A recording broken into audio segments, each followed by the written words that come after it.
Кут медиа каналына катталыңыз жана Билерман Ордо интеллектуалдык оюндарын көрүп туруңуз.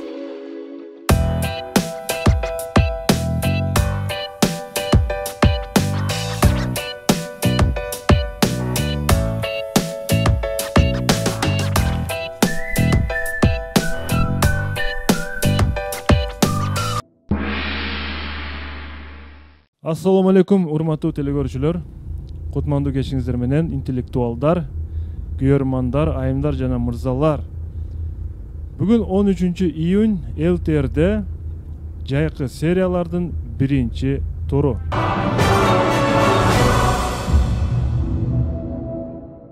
Мен болсо алгачкы сөздү команданын капитаны Зорбек мырзага берсем. Зорбек мырза, дагы бир жолу кош келипсиздер биздин студиябызга, Ордого. Команда оюнга даярбы, маанайыңыздар кандай, өзүңүздөрдү кандай сезип жатасыздар бул жерде? Кош келдик, урматтуу алып баруучу. Бизде баары жакшы. Буюрса, команданын даярдыгын оюн учуруна көрөбүз эми. Анда эмесе, урматтуу телекөрүүчүлөр, биз оюнду баштадык. Оюнду баштаардан мурда бизге жаңы кошулган телекөрүүчүлөр болсо, даректерди жазып алыңыздар жана суроо жөнөтүңүздөр. Биздин дарегибиз Ош шаары Ленин көчөсү 330 Билерман Ордо интеллектуалдык оюндар деп почтадан кат аркылуу суроо жөнөтсөңүздөр болот. Facebook'та Билерман Ордо деген баракчабыз бар. Ал жерге катталып бизге кат куржунга жөнөтүңүздөр. Instagram'да Билерман астыңкы сызыкча Ордо деген биздин расмий баракчабыз бар. Ошол жерге катталып, анан бизге суроо жөнөтүңүздөр. Электрондук дарегибиз болсо көрүп турасыздар, bilerman@mail.ru. YouTube порталынан Билерман Ордо же Кут медиа деп издесеңиздер, биздин оюндарды көрөсүздөр. Өнөктөштөрүбүз оюнду бизди колдоп, команданы колдоп жүргөн өнөктөштөрүбүз менен дагы тааныштыра кетели. Демек, биздин өнөктөшүбүз бул Барбол. Барбол кондитердик фирмасы. Атамекендик өндүрүш, адал, дайыма жаңы жана таттуу гана. Ошондой эле дагы биздин бир өнөктөшүбүз бул Йома бургер тез тамактануучу жайлары. Ош шаарында, Жалал-Абад шаарында, өзгөн шаарларында орун алган. Йома бургер, тамагыңыздар таттуу болсун. Ошондой эле дагы бир өнөктөшүбүз бул Актив дизайн, полиграфия жана жарнак борбору. Мына ушул өнөктөштөргө ыраазылык билдирүү менен бирге биз бүгүнкү оюнду баштайбыз. Биринчи раунд. Шартын учкай айтып өтөн. 1 минутта ар бир суроого берилет. Блиц раундга келгенде 3 суроого 20 секундадан берилет. Команда эгерде мөөнөтүнөн мурда жооп тапса, дароо жооп бар деп айтыш керек. Команда жеңип жаткан учурда Ордодон жардам ала алат, жеңилип жаткан учурда жардам ала алат. Супер блиц.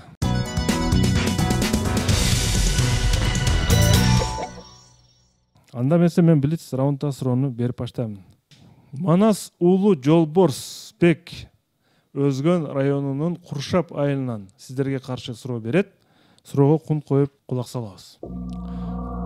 Бир анекдот экен, урматтуу билермандар, анекдот. Гренландияда сот отуруму болуп жатат дейт. Түндүк жакта, билесиздер. Судья сотко күбө катары келген эскимостон сурап жатат. Гренландия аралдарында жашаган элдер. Эстөөгө аракет жасаңыз. 13 ноябрдан 20 мартка чейин каерде болгон элеңиз? Суроо берип атат судья. Урматтуу билермандар, судьянын бул суроосуна эскимос эмне деп жооп бериши мүмкүн? 20 секунда кетти. Анекдот. Кандай Гренландияны сатабыз? Анан суулар болгондо бул сууда болушу мүмкүн. Германияда Гренландия.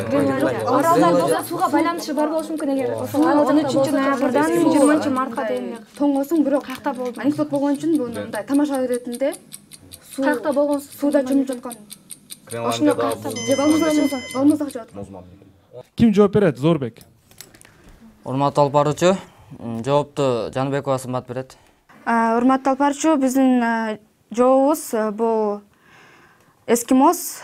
Ошол 13 ноябрдан 20 мартка чейин.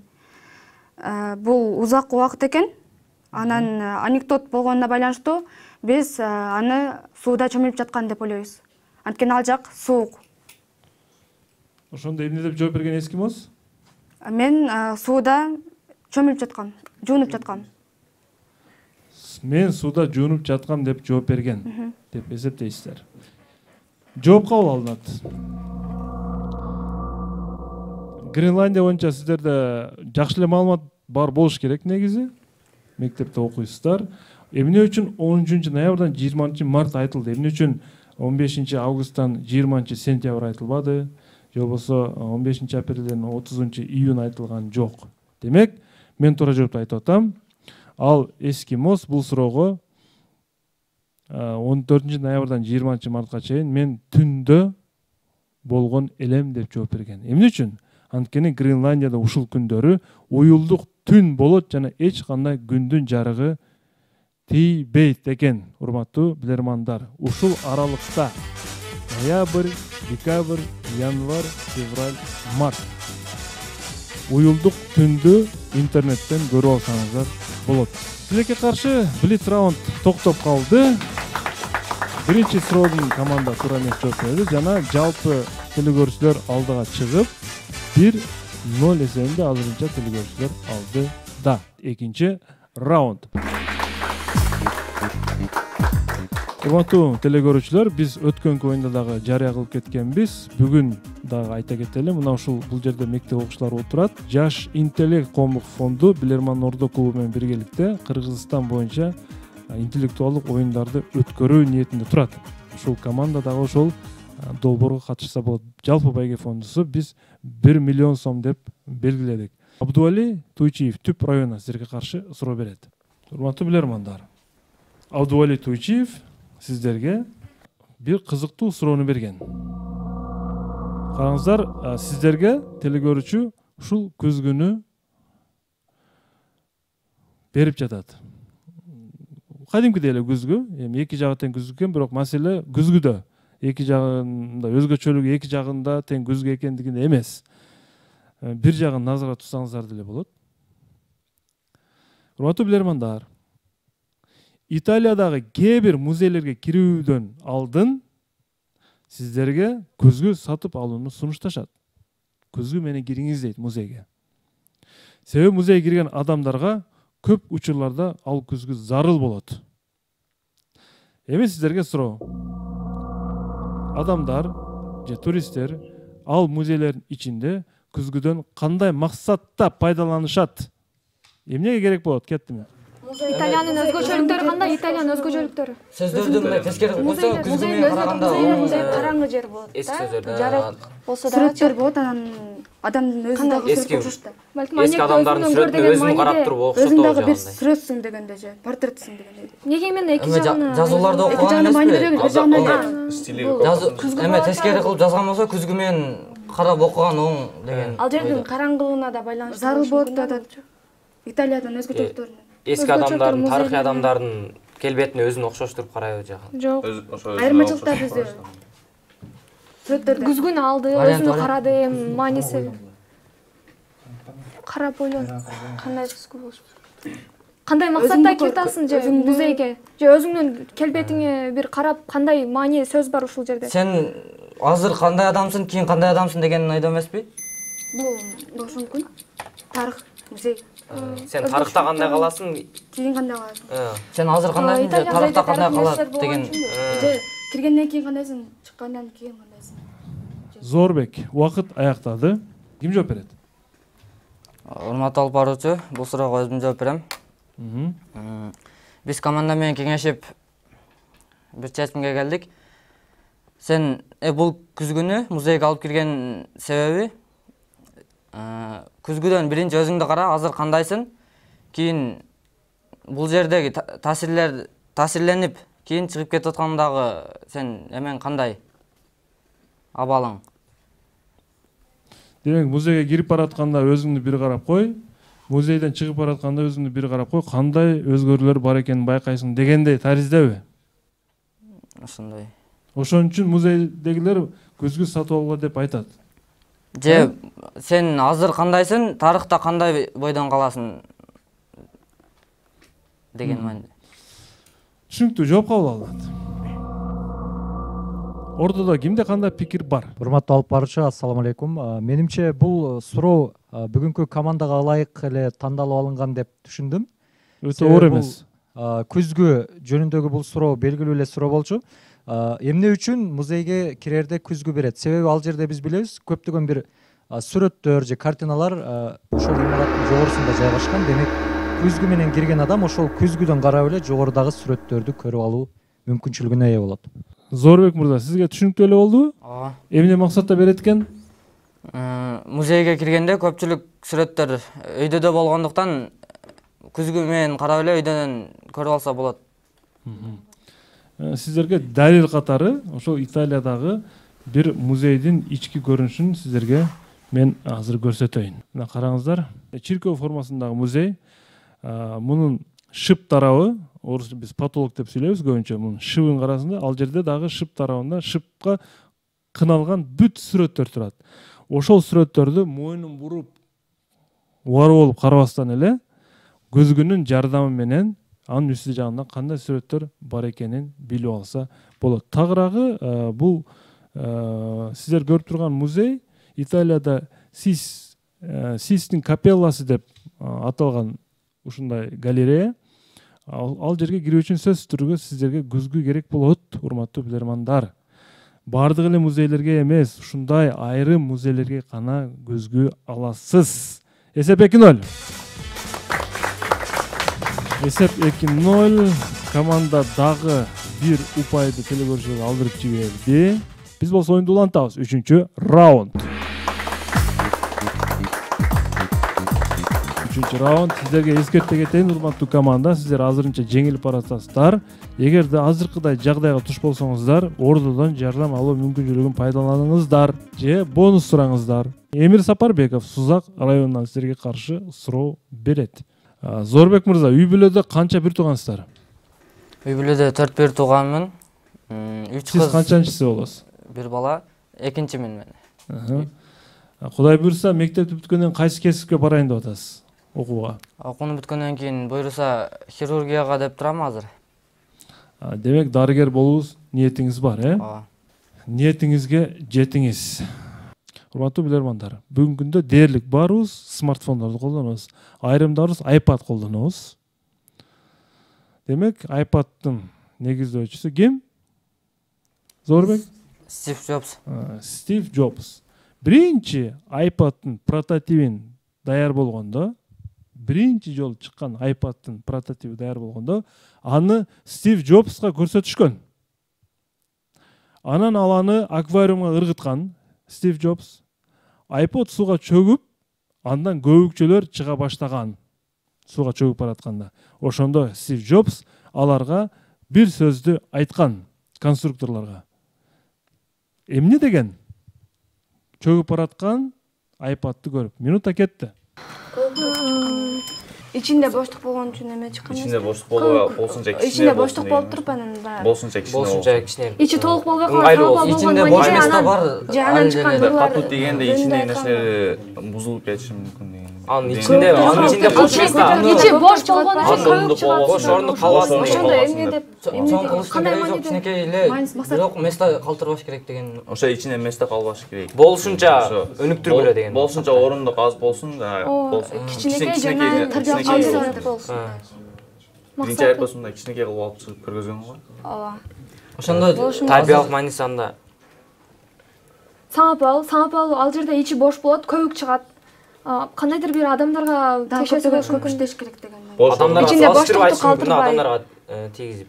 Дагында өнүктүрсө болот Азыр деген карасак, ойдо. бош эле местола калып кетет бекерден эле ичинен. Ошондо кичине кылып, анан кичинекей да. сапаттуу кылып чыгарса деген мааниде, Сапаттуу, сапаттуу кичинекей, ооба. мааниде чыгарса. Же ордодон жагат. Зорбек ким жооп берет? Урматтуу алып баруучу, жоопту Сабырова Асел берет. Урматтуу алып баруучу, биздин жооп ал баягы iPad'тын ичинде боштук калбасын, ал болушунча кичинекей жана сапаттуу болуп жасалсын деген сөздү айткан. Биздин жооп. Түшүнүктүү, жооп кабыл алынат. Демек, көбүкчөлөр чыгып жатат, анын ичинде боштуктар бар экен, ошондуктан кайрадан кичирээк кылып жасагыла деп айтышы мүмкүн деп жатасыз. Биринчи iPad. Кандай болду экен биринчи iPad? Биринчи iPad'ты азыр мен сиздерге сүрөтүн көрсөтүп коеюн. Мына ушундай жөнөкөй көрүнүштө болгон биринчи iPad, урматтуу билермандар. да бир ракурстан көрсөтүп коеюн сиздерге. Стив Джобс ойлоп тапкан биринчи iPad. Мына ушундай болгон. Мына ушул сууга ыргытылганда ичинен көбүкчөлөр чыгып, Стив Джобс бул көбүкчөлөрдүн ордун толтуруш керек деп айткан. Жооп туура. 2-1 эсеп.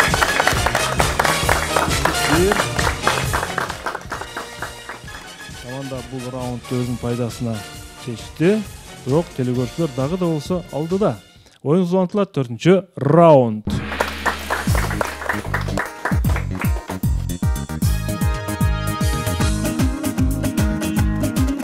Таанышуу кезегин Сымбатка берели. Сымбат 10 класска көчтүңүз. Келечек максаттарыңыздан бөлүшө кетсеңиз. Мен келечекте кыргыз тили жана адабияты боюнча мугалим болууну самайм жана элге окуучуларды, көптөгөн ийгиликтерге жеткизип, келечек муундарды жакшы тарбиялап жана келечегин ачык, жолун ачык кылууну каалайм. Ниетиңизге жетиңиз. Кыргыз тили жана адабият сабагынын мугалим болууну самайт экен. Роза Жумабек кызы Базар Коргон районунан сиздерге каршы суроо берет. Урматтуу команда. Европада, Америкада дейлик ресторандардын алдына кардар автоунаасы менен келген учурда элестетиңиздер. Ошол жерде турган официанттар, жигиттер, көбүрөөк жаш жигиттер болот. Автоунаанын эшигин ачып, тиги кардар түшүрүп, анан кардар буга ачкычын берет, ал тиги жерге барып туруп машинасын токтотот. Жана бул үчүн кардар официант жигиттерге маданияттуулук катары өздөрү чай пулун берет экен. Чаевой деп коет, чай пулун берет экен. Мына кызмат акысы берип коет экен, ме депчи. Эгерде ошол келген кардар акча бербей турган болсо, ал официанттар аны бул маданиятсыз адам экен, сиз маданиятсыз экенсиз деп коет экен. Чындыгында алар маданияттуу эле түрдө келет. Кээде бербей да коюшу мүмкүн экен да. Эмне үчүн алар кардарларга сиз маданиятсыз экенсиз деп айтат? Максат эмнеде булардын? Минута кетти. Алардын эмгегин баалабандыгы үчүн эмес. Ар бир адам бул ресторандар, демек кымбат ресторандар жана машинасы менен келгенде аны түшүрүп туруп, анан машинасында өзү алып барып коет да. Мисалы, жана ошол официант биз аны сыйлап, эми машинасын алып барып койсок, ал бизди ага кызмат көрсөтөт. Варианттар. Дагы да ойлонуш керек да. Автоунаа деди, же автоунаа эшигин ачып, Акчасын алар сөз апарып коет да, үлүштү алып туруп, ал жакка апарып койсо. Эгер анын машинасы мындай кымбат, көрүнүктүү машина болсо, мен машинам ушул жерде туруп кичине мына элге көрүнсүн деген максатта акчасын бербей алып барбай койсо, текшериш үчүн болушу мүмкүн. Жок, алып баргандан кийин дагы акча бербей мээнет кылып ушундай ушул жерге кайсы жерге коюшту өзү да билбейт да кардарды. Алып барып койду. Эмгегин баалоо үчүн да. Демек алар берген кызмат акы, рахмат катары аны бербей койсом, маданияттуулугун текшерүү үчүн. Адамдын акысы бар. Текшерүү үчүн эмеспи? Текшерүү үчүн эмеспи? Маданияттуулугун текшерүү үчүн. Эгер акча бербесе кандай сөз айтат? Ошол ресторандын официанттарын. Убакыт бүттү. Жардам алайлы. Анварбеков, Зорбек ким жооп берет? Урмат алып барчу, ордодон жардам алсак дегенбиз. Жардам аласыздарбы? Ооба. Урматтуу ордо 20 секунд убакыт берилет. Жардам бериңиздер. Ошол баягыда ошондой атка калбайын деген үчүн алар ошондой таштап кетет. Кийинчи маданиятсыз деп атап калбасын деген максатта таштап кетет. Ошон үчүн алар өзүнүн пайдага иштеш керек да алар. Официанттар ушундай деп койбоду деп баардык адамдарды ошого биринчи жолу таштап үйрөтүп маданиятсыз болуп калбайын деп. Официанттар ошол сөздү айтып өзүнүн акча калтырыш үчүн адамдарга аракет кылат. Ошол Убакыт бүттү. Ордон жардамы. Урматтуу алып баруучу, жоопту Бостонбеков Ырыскелди берет. Урматтуу алып баруучу, биз ордодон жардам алган учурда бир жоопко токтолдук. Официанттар ошол келген кардарлардын машинасын алып барып койсо, эгер кардарлар акча бербесе, ошол менин маданиятсыз адам экен деп атап калбасын деген максатта алар акча берип турат. Эгер ошол акча бербей койсо, ошол официанттардан ошондой сөз угуп калуусу дагы мүмкүн да. Ошондой сөз угуп калуусунан корккон абалда акча берип турат. Түшүнүктүү. Жооп кабыл алат. Мен туура жоопту айтам. Максат официанттар максаты эптеп акча өндүрүү бул жерде. Эптеп акча өндүрүү. Мындан чочулаган кардар мени маданиятсыз деп ушу болбогон бир 5-4 доллар үчүн маданиятсыз деп эсептеп калбасын деп ошол акчаны аларга берет. Максат алардан акча өндүрүү эле, башка эч кандай кызыкчылык жок. Алар маданиятсыз болуп деле калбайт. Ошондо бир куулук, шумдук менен кардарлардан акча өндүрүүнүн жолу. Негизинен ордонун жардамы туура эле. Эки эсеп. Команда телегөрүүчүлөр менен теңдешти. 4-чү раундга барып, урматтуу телегөрүүчүлөр, биз бүгүн мектеп лигасын алкаганда 1-чи оюнду өткөрүп жатабыз. Бизге Жалал Абад шаарынан 10-11 класстын окуучуларынан куралган команда келип ойноп жатат. Биз болсо 5-чи раундга старт беребиз. 5-чи раунд.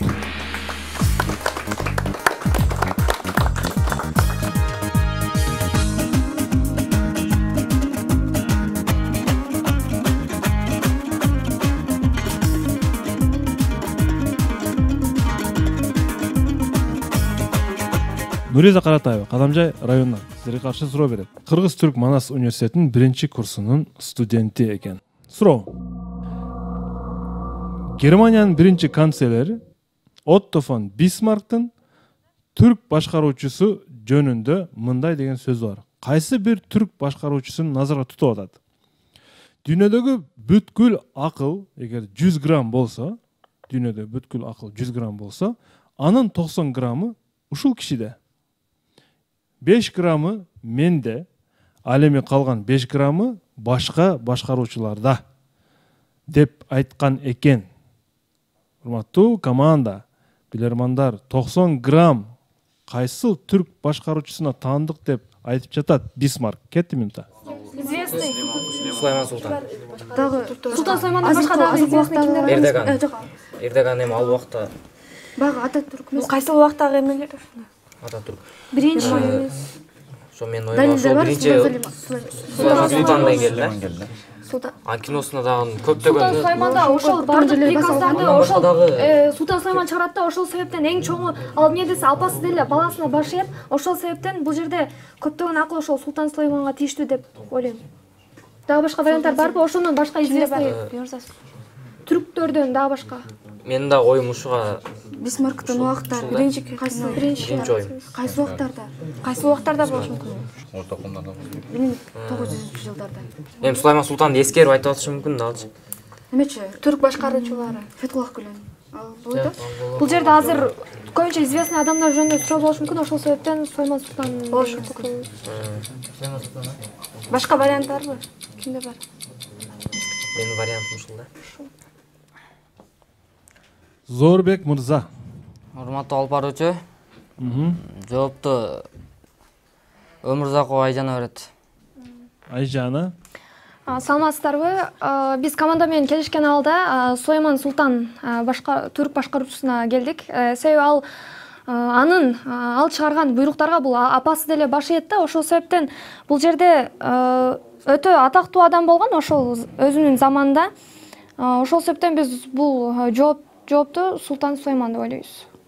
Султан Сулайманды айткан деп эсептейсиздер. Мен жоопту кабыл алдым. Мен туура жоопту айтам. Отто фон Бисмарк Осман империясынын 34-чү султаны, дүйнө жүзүнө, Европага өтө таасирин тийгизген жана Европаны коркутуп турган, акылдуулугу менен таанылган Султан Абдул Хамид тууралуу айткан, урматтуу билермандар. Бул тууралуу өтө чоң сериал бар. Султан Сулайман жөнүндө сериал бар, бирок саясий жактан, ишмерлик жактан Абдул Хамид өтө күчтүү султан болгон. Мына ушул инсан жөнүндө Бисмарк айтып жатат, урматтуу билермандар. Эсеп 3-2. Эсеп 3-2. Кайрадан телегөрүүчүлөр алдыда суроо ээси Каратай Нуризаны биз куттуктайбыз. Оюн болсо улантылат. 6-чы раунд.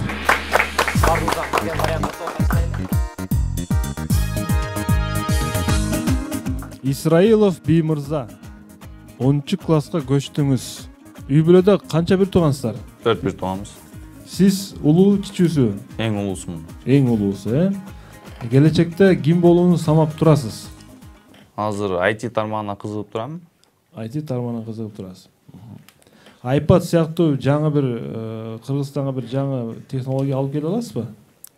Алып келе алам деген ойдомун. Азаматсыз.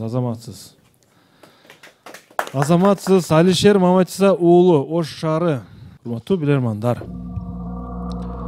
Дүйнөдөгү эң бийик чокуу эмне деп аталат, сымбат? Эверест. Эверест, Эверест чокусу. Билесиздерби, Эвересттен да бийик чокуу бар. Азыр мен ошону сиздерге бир жалпы көрүнгөн фото сүрөтүн көрсөтөйүн. Эверест 8848 метр чыга турган болсо, бул Мауна Кеа деген тоо 10203 метр чыгат. 10 километрден бийик негизи. Эми сиздерге суроо. Эмне үчүн анда бул Мауна Кеа эң бийик тоо, эң бийик чок катары эсептелбейт? Эверест эсептелип калган. Бул жерде эмне себеп бар? Кетти минута.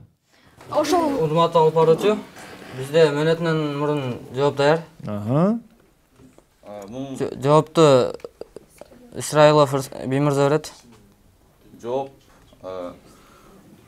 бул тоо эң бийик болуп эсептелбегенин себеби бул сууда жайгашкан тоо. Кандайча сууда жайгашкан? Суунун ичинде болгон үчүн суудан чыгып турат бул. Толугураак айтсаңыз, суунун ичинен чыгып турат дейсизби? Аралдагы тоо. Кайсы жерде жайгашкан бул? Билесизби? Кайсы жерде? Мунусун билбейм. Анда кантип мага Бирок сууда экенин бир жерден окуган болчумун. Макул, суунун үстүндө канча метр чыгып турат анда? Ошо суу менен кошо суунун ичиндегиси менен кошо эсептегенде 10 000 метрден бийик болот. Мен жоопту кабыл алдым. Бирок кайсы жерде жайгашканын билбей атасыз, кызык. Бул Гавай аралдарында жайгашкан, урматтуу билермандар. Гавай аралдарындагы тоо. Негизи деңиз деңгээлинен деп эсептелинет тоолор. Бирок Мауна Кеа деңиз деңгээлинен үстү жагы 4200 метр болгондуктан Эвересттен ылый турат, бирок анын басымдуу бөлүгү суунун астына деңиз деңгээлинен төмөн эсептелгендиктен дагы бул Эверестке жетпей калат. Географиялык термин боюнча. Жалпы бийиктигинде бул 10203 метр турат. Деңиз деңгээлинен төмөн жакта көп бөлүгү калгандыктан Эверестке жетпей эсептелет. 4207 метр гана жер үстүнө чыгып турат. Жалпы маанилик жооңуз туура, анткени бул ошондой чынында. Майда деталдуу суроолорго гана жооп бере албай калдыңыз. Негизинен жооңуз канааттандырарлык. 3-3 деп туралы. 3-3.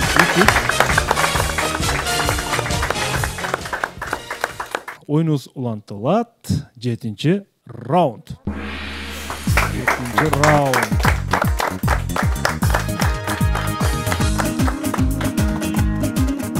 Сөз кезегин Аселге беребиз. Сабырова Асел. 11-чи класска көчүп турсуз. Мектепте кандай аяктадыңыз? Менимче экзамендер 10-чу класста негизи көп экзамен тапшырылбайт.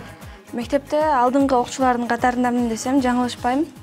Үй бүлөдөн чоңусузбу же кенжесизби? Экинчисимин. Негизи үй бүлөдө 4-1 тууганбыз. Менден улуу эжем жана 2 кичинекей иним бар. Менимче бүгүнкү команданын курамындагы билермандардын көпчүлүгү 4-1 тууган менен чектелип атат. Мен сиз 3-чү болуп айтып атасыз, биз 4-төбүз деп. Сиз ким болосуз кийин? Мен бизнес тармагында кетсем деп ойлойм, жана чоң жашоого таштаган кадамымды чет өлкөлөрдөн билим алып, ошол жактарда иштеп жана жер кыдырып баштасамбы деген ойлорум бар, ниеттерим бар. Демек, бизнес тармагына аракет кылып көрөм деген ниетиңиз бар экен, э? Ооба. Жакшы, бизнес да жакшы. Ырыскүл Исабекова Нокен районунан силерге каршы суроо берет. Бизнес тармагына өзүңүз мындай ичиңизден келип чыгып айтып атасызбы же үй бүлөдөн бирөө сен бизнеске бар деп атабы? өзүмдүн каалоом бул үй бүлөдөн башка варианттар чыгат. Урматтуу билермандар, мониторго көңүл буруңуздар. Мониторго. Франциядагы бул имараттарда кандай мекеме жайгашкан? Кетти минута. Неге түзүлүшү неге окшот атат түзүлүшү? Ортодо чуңкур турабы? Чуңкур жана ортосуна футбол. Сканерге салына турган нерсеге окшоп атат. Сканерге немеге окшошот. Окшош неге окшоп атат дагы? Инструменттердин дагы эмнелери окшоп атат? Камера, тетрадь, ручка, китеп. Чуңкур, неге чуңкур керек?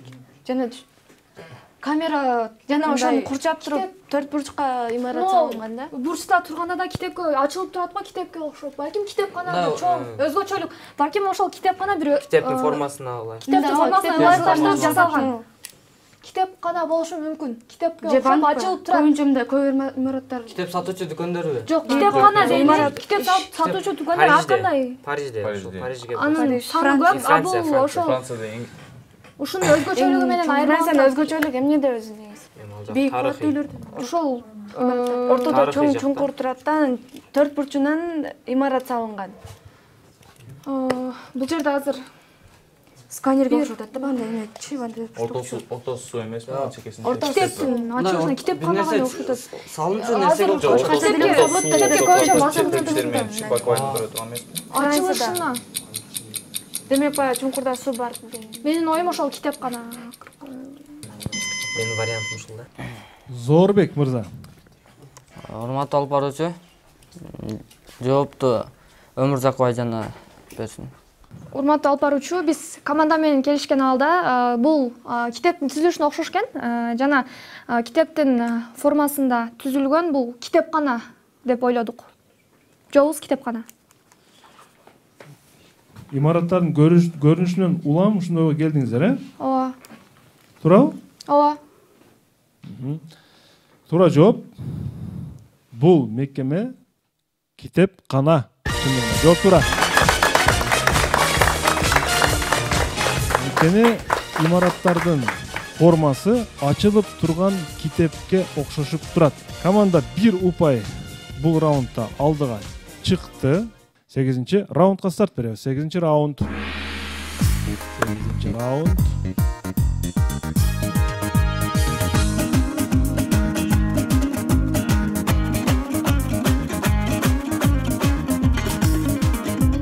Бостонбеков Ырыскелди. Сиз улуусу кенжесизби? Менен чоң 2 агам бар, жана 1 карындашым бар. Мен мындайча айтканда уулдардан эң кичүүсүмүн. Келечекте Антенен ким болосуң деп атат? Келечекте мен дагы медицина тармагына тапшырсамбы деп турам. Стоматология. Стоматология. Тиштерди коркутуучу доктор болуп келсин да, Данияр Балтабаев Москва шаарына сиздерге каршы суроо жөнөткөн. Демек, ошол жакта иштеп жүргөн биздин мекендешибиз. Урматтуу билермандар. 1920 футболдо бир жаңылык пайда болот. Бир чоң жылыш дейбизби, жаңылык дейбизби? Футболдо көрөрмандар менен коштолот. Бирок бул оюн ушунчалык өзгөчө болгондуктан жада калса 30 миңден 50 миңге чейин көрөрмандардын саны мурунку оюндардан аябай ашат. Салыштырмалуу көп келип атат бул оюнга. Демек, сиздерге суроо, ошол мезгилде футболдо кандай жаңылык болгон? Али деп кырган. Ал эмеспи? Ал бирок жаңылык деп. Жаңылык ошол жылдары кандай жаңылыктар кирип ошолордон Көрөрмандардын көп көрөрмандарга балким электр көрөрмандарга да байланыштуу болуп атат. Көрөрмандар арасында. Азыр албаруучу сөзүндө деле көрөрмандарга көбүрөөк басым жасалды да. чемпионат ойлонуп табылган эмеспи? футболго демек көрөрмандарга байланыштуу болуп атат да, көрөрмандарга байке коюлган. Көрөрмандарга байке кандай көп балдарсыздар ойлонуп коюлган болушу мүмкүн. Алар көп топ болуп келгенде көрөрмандарга кандай бериктер берилген, кандай билесиң? Берик эмес. Чемпионат болгондо Кандай эме ойлоп табылган деп атат. жаңылык ошол жылдан баштап Футболго жаңылык ойлоп табылган да. карточкалар эмеспи? Карточкалар, кызыл карточка, Ал сары карточка. башында болуш керек. Адам 30 000 50 000 Көрмандарына 20 жылдары кандай жаңылыктар болгон? Жок, чемпионат болушу мүмкүн. Чемпионатка адамдар келет, көп өзүнүн элине колдоо көрөт. Акыркы жолу чемпионат. Дүйнөлүк чемпионат ошо. Зорбек мырза, ким жооп берет? Урматтуу алып баруучу, бул суроого өзүм жооп берем. Эме 1920 футбол оюнуна пенальти кошулган деп ойлойм. Пенальти кошулган деп ойлойсуз. Ошол пенальтини көрүш үчүн 30 000ден 50 000ге чейин көбөйгөн деп ойлойсуз, көрөрмандар? Или эмелерге байге көрөрмандарга байге дагы байге кызыктыруучу сыйлыктарды койгон ким? Футбол көрөрмандарына сыйлыктарды берип баштаганбы? Ким көбүрөөк колдосо ошолорго сыйлык бере баштаган. Демек сиз ушул вариантка токтоп атасыз. Жооп кабыл алынат. Ким көбүрөөк колдосо ошол көбүрөөк сыйлык берген. Айталык, бир канаты футболдук стадиондун бир канаты кыйкырып баштады дейлик. Ого депчи, ал жерде бир 30 000 адам, бир 20 000 адам кыйкырып аткан болсо, 20 000 белекти алыш жеткире алабы экен, а? 20 000 белек. Мен туура жоопту айтардан мурун студиябызда турган биздин айымдарга ушу суроону бергим келип атат. Менин вариантым боюнча 1920-жылы аялдар дагы футбол көргөнгө уруксат берилген. Ошол себептүү аялдар ойногонго уруксат берилген. Ошол себептен көрөрмандардын саны көп болгон деп ойлойм. Аялдар футбол ойногонго уруксат берилген ошол жылы. Түшүнүктүү. Сиз өзүңүз футболго кызыгасызбы, Самара? Жок, өзүм футболго кызыкпайм. Кызыкпайсыз. Мынакей, урматтуу команда, Самара өзү кызыкпайт, бирок аялдарга футбол ойногонго уруксат берилген. Мына ушул себептүү аялдардын футбол ойногону кандай болор экен деп көрөрмандар өтө көп санда келишкен. Аялдар биринчи жолу футбол ойногон талаада 1920 жылы. Эсеп кайрадан 4-4. Жана телекөрүүчүлөр көрөрмандар менен теңдешти. Данияр Балтабаев бул Москва шаарынан жакшы суроо жөнөткөн. 9-раунд.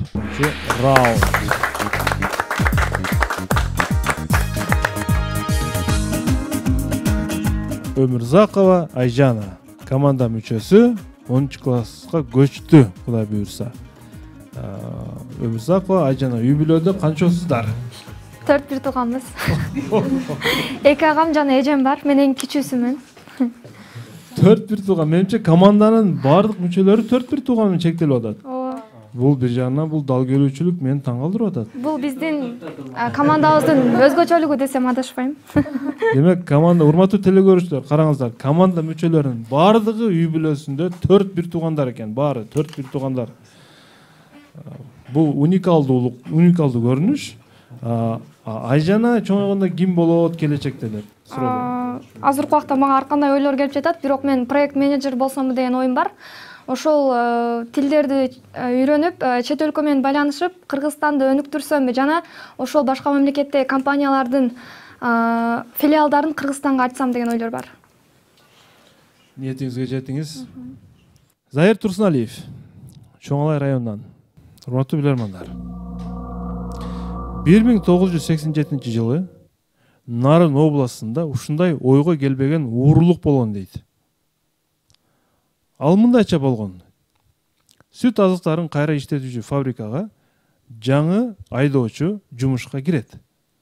Ал жайлоодон саанчылардан уйдун сүтүн алып, шаардагы сүт фермаларына, сүт фабрикасына ташыйт. Ал айдоочу жумушка кирип, сүт ташып баштаган күндөн тартып эле сүттүн кубаттуулугу жоголуп, тескерисинче май каймак планга жетпей калат. Муну байкаган фабриканын жетекчиси ал айдоочуну жолдон сен сүт уурдайсың же алмаштырасың деп шекшип аны аңдайт. Бирок эч кандай сүт алмаштырбайт дагы, уурдабайт дагы, аңдып көрсө. Бирок ошентсе дагы мурдагыдай эле сүт фабрикага келгенде адаттагыдай эле кубаттуулугу, белогу, майы азайып, келе берет. Башка машина менен ташыганда, айласы кеткенде, сүттүн кубаттуулугу мурункудай абалына келип, акыры фабриканын жетекчиси кантип сүттү жолдо урдаганын түшүнөт. Урматтуу билермандар. Фабриканын жетекчиси ушул суроону сиздерге берет. Ал айдоочу кандай ыкма менен сүттүн майын урдаган? Кетти минута. Суугашып койгондо. Жок, машинага жеткиче, фабрикага жеткиче тартып алган эмеспи сүттү? Тартып. Эч кандай из көрүнгөн эмес да, бирок аны урдаган боюнча аны сүтүн алып карап. Машинада сөз кетти да, ошол. Машина Баткен облусунда. Ошол Нарын областында 87-жылы. Кантип урдаган? Да кандай вариант? Ал жак суук болот. Жок, Машинасынын ичи кандай муздакпы же ысык? Балким баанда холодильник машинадыр. Машинасы таза эмес болушу мүмкүн. Машина бир Ал жеринде урдабай эле машинасынын эмеси, муздаткычы жок болушу мүмкүн. Муздакчы жок болушу мүмкүн машинасынын, машинага. Жок, кантип урдады? Или машинаны сактоо, машинада сактоо градусу болобу? Ошондой жоктур. Сактоо мөөнөтү коюлган эмеспи? Мисалы, температурасы өтө жогору эле Кантип урдады досу? жок. Ошо урдаган Урулуп катталганда. Анда эме жеткиче, фабрикага жеткиче тартып алган эмеспи? Өзү машинада. Өзү тартып албайт да, бирок алма. Ким жооп берет? Зорбек. Убакыт бүттү. Урматтуу алып баруучу, жоопту Өмүрзаков Айжана берет. Өмүрзаков Айжана. Ошол сүткө суу кошуп койгон. Жана ошол жол менен урдаган деп ойлойм. Кантип кошот айдоочу? Аркасынан аңылып жүрөт. Эч кандай кыймыл аракет байкалган эмес. Менимче ордодо алгылыктуу жооп жок. Эгер аркасынан аңдып келип аткан болсо, ошол алды жактан бир балким ачык эшик бардыр дегенмин, алдында. Айдоочунун алдында. Ошол жерден сүттү шланга менен бул жака майын тартып алабы? Макул. Айдоочу өз жака бир эшик кылган. Ал жерден сүт чыккан, каймагын ошол жерден бөлүп алган. Аябай азамат айдоочу экен. Жооп кабыл алынат. Башка айлам жок менин. Мен жооп кабыл алышым керек. Билермандарда кандай пикир бар ордодо? Машинаны айдаганда, бирок дагы бир башка машинаны алмаштырганда анда мындай ыкма болгон эмес дейт. Балким ошол машинанын ошол сүт куя турган атайын машинанын ичине, бачогуна албетте азыркы айдагандай машинаны ал өзүнүн аярлык менен ал жака бул жака айдаганда каймак үстүнө калкып калат. Ошону сиңирип ала турган үстүнө бир нерсе коюп туруп, андан кийин бөлүп алган болушу мүмкүн каймакты. Бир зат болгон, предмет. Ошо предмет ошол ичине салып алып койгон да. Орнотулган ичине. Түшүнүктүү.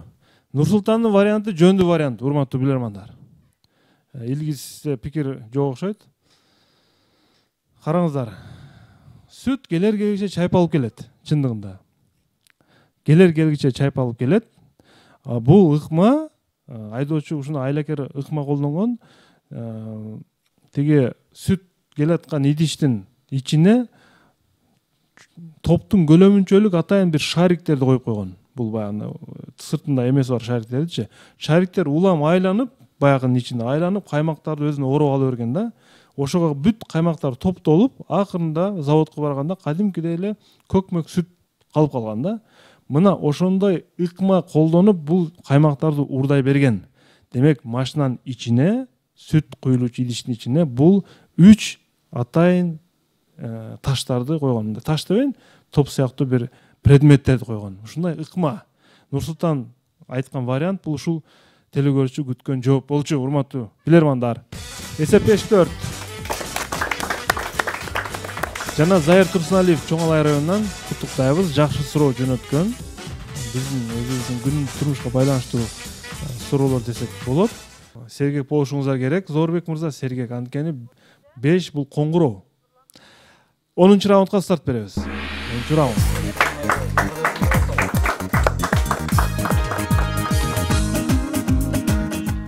Раунд, урматтуу телекөрүүчүлөр, билерман астыңкы сызыкча ордо биздин инстаграмдагы дарегибиз.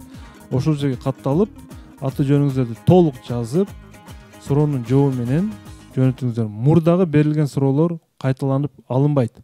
Анара Токтосунова Ноокат районунан сиздерге каршы суроо берет. Дагы ушундай күнүмдүк турмушта керектелүүчү дагы бир чарбалык суроону жөнөткөн. Караңыздар.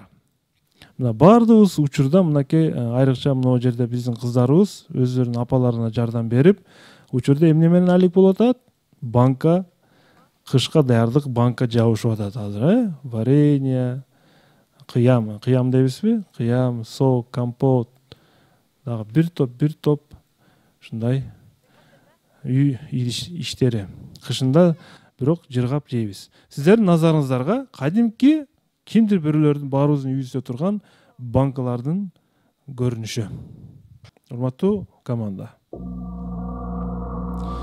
Эмне үчүн кышка даярдалып жабылган мондай банкаларды жапкандан кийин дароо көмкөрүп коюшат? Кетти минута. Эгер жөн эле турган болсо, капкага баштан болуп, аба болуп атылып кетиши мүмкүн да банка. Атылбаш үчүн сразу. Биринчи ысык учурда эме пробка катуу тура берет дагы, анан муздаганда кайра кийин кое бересиңер. Жерге коюп мындай бекемдеп турат, анан муздагандан кийин ошондо атылып кетпеш максатындагы, атылып кетпеш. Жер бир максат. Өйдө ысык, жер муздак болот го, ошон үчүн муздакты тартып алыш үчүн. Ошондо баягы айтат го, муздак жерге коюла дейт го, биз жапкандан. Баары айланып келип атылып кетпеш максат. Демек атылып кетпеш үчүн максат. Бир максат да. Аба кирип атылып кетпеш. Канча максат бар ошондо? Ошол бир эле максат, баары атылып. Көптөгөн вариант бирок бир максат. Мен мына жой ошол да. Муздак жерге коюш керек. Ошого токтолуп. Муздак токтолду.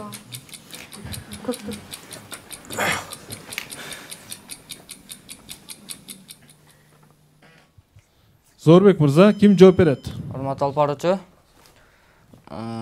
Исраилов Бимырза жооп берет.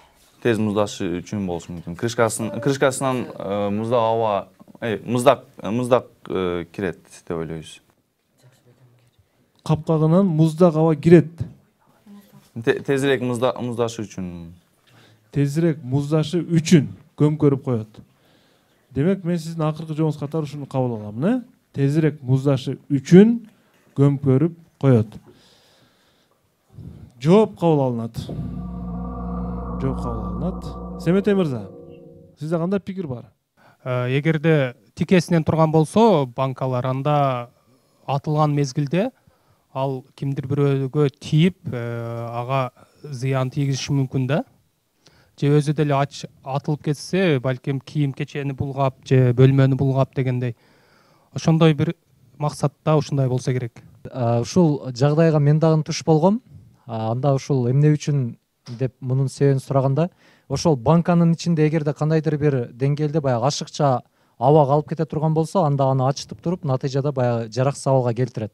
Ошол ашыкча абаны чыгарып салуу максатында банканы көмкөрөт, анан ашыкча аба кандайдыр бир деңгээлде чыгып, анан крышка бекемделет да. Баарыбыз банка жабышты билебиз, бирок себебин билип албайт экенбиз да. Талай мырза. Урматтуу алып баруучу, туура ошентип жаап жүргөнбүз, көмкөрүп, бирок чындыгында көңүл буруп көргөн эмес экенбиз. Бирок жаратылышты мындай физиканы эске алып карай турган болсок, ысыктык дайым жогору көздө көтөрүлөт. Ошондо капкак жагы тезирээк муздайт. Жогору жагы ысык жак. Ошо ысык аба анан ичиндеги буулар жогору карай көтөрүлөт дагы, капкагы тезирээк муздайт. Эгер мындайынан коюп кое турган болсо, анын капкагы ысып кетет дагы, ысыганда темир кеңейет, аны бардыгыбыз билебиз. Ошондо атылып кетиш мүмкүнчүлүгү көбүрөөк болот. Эгер оодарып койсо, азыраак болот да. Мен эми туура жоопту айтайын. Кышка даярдоодо билесиздер, банкалардын капкактары дээрлик металлдан жасалат, көпчүлүгү металлдан жасалат. Металл жылуулукту өтө жакшы өткөрүүчү касиети бар металдын. Банканын ичиндеги жогорку температура жогору көтөрүлгөндө капкак аркылуу тез чыгып кетет дагы. Ичиндеги салат же туздалган кышка даярдалган даярдык азык дезинфекция болбой эле тез муздап кетет. Оодарып көмкөрүп койгон банка болсо көпкө чейин муздабай, ичинде жогорку температура сакталып турат. Жогорку температура сакталган банкада азык айныбай норма, айталык норма кармалат да, ошон үчүн көмкөрүп коет. Көбүнчө жылуулукту көпкө банкада кармоо үчүн үй кожойкелери үстүнө дагы эмне дейт, калың буюмдарды, төшөнчөлөрдү жаап коет. Анткени ошол жылуулукту сактап туруш керек. Бул жерде Би мырза тезирээк муздаш үчүн деп жооп берди. Тескерисинче, урматтуу Би мырза, жылуулук көпкө сакталып туруш керек банканын ичинде. Мына ушундай жооп, урматтуу билермандар. Талай мырзанын варианты бир аз жакыныраак болду чындыкка. 6-4 эсебинде жаш билермандардан туралган команда Тилекке каршы 2 упай айырма менен телекөрсөтүүдөн жеңилип калышты.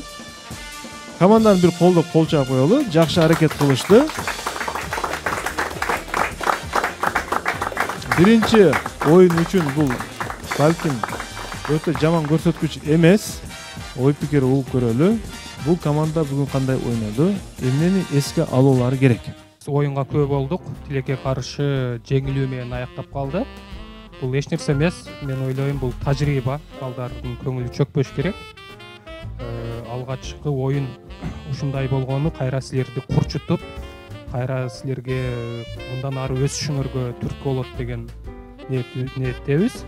Анан суроолорду дагы урматтуу алып баруучу ушул окуучулардын деңгээлиге ылайыктап тандап алыптыр. Суроолордун деңгээли мыкты. Арасынан мага өзгөчө жакканы бул аялдардын футболго катышуу, биринчи жолу футбол катышуусу, жактырдым. Ал эми бүгүнкү командада урматтуу алып баруучу мен үчүн кыйын болуп турат. Өзгөчө бөлүнүп чыккан билерман жок. Жок, андай байкалбады негизи, жалпылап айтканда. Бирок ошондой болсо дагы биз тандай турган болсок, анда мөөнөтүнөн мурда жооп бергенге аракет жасады. Ошол суроону тапкандыгы үчүн мен ушул Би мырзаны бүгүн жакшы катышты деп таптым. Рахмат. Рахмат. Бул команда менен биз бир ай бою катуу даярдандык. Ошол Турусбеков мектебине барып, мына Бешалан мырза ошол жерде турат. Барып даярдап, күнүгө 3-4 оюндан өткөрүп аттык. Өзүнчө даярданып атты. Билермандардын ар бир оюн көрүп чыгышты. Тажрыйбасы бир аз жогору болду. Бирок биринчи жолу бул жерде ойногон үчүн уларда сүр байкалды. Мен ошону байкадым. Буюрса эми кийинки оюндарга өзүбүздүн командалар менен кошулуп бирге даярданууну биз пландап жатабыз. Сизге да рахмат. Команданы сүрөп колдоп келдиңиз, убактыңызды бөлүп дегендей. Командада кайсы бир билерманды өзгөчө ойной алды деп эсептедиңизби бүгүн? Баары бирдей ойноду. Бардыгы бирдей, Ооба. Демек, бүгүнкү оюн боюнча пикирлерди уктук. Эми Зорбек мырзадан дагы команданын оюну кандай болду, кандай ойнодуңуздар деп эсептейсиздер? Урматтуу алып баруучу, биз оюнга чейин жакшы эле даярданганбыз. Мектепке чогулуп, команда менен өзүбүзчө талкуулап, болушунча аракет кылганбыз. Команда дагы азыр бир аз сүрдөнүп турат, өзүм деле сүрдөнүп турам. Эми талкуу анчалык даражада жакшы болбоду. Ооба, минус жагы талкууда ар бирибиз өзүбүздүн оюбузду толук жеткире биле албадык, чукур киреше албадык да. Данияр Балтабаевдин 1920-жылдагы биринчи жолу аялдардын футболуна көрөрмандардын өтө көп келгендиги тууралуу суроо, кызыктуу суроо деп эсептейбиз. Жана бул телекөрсөтүүгө биз актив дизайндын атынан акчалай сыйлыкты жөнөтөбүз. Командада айталык, ушу Би мырзаны Семете мырза белгилеп өттү.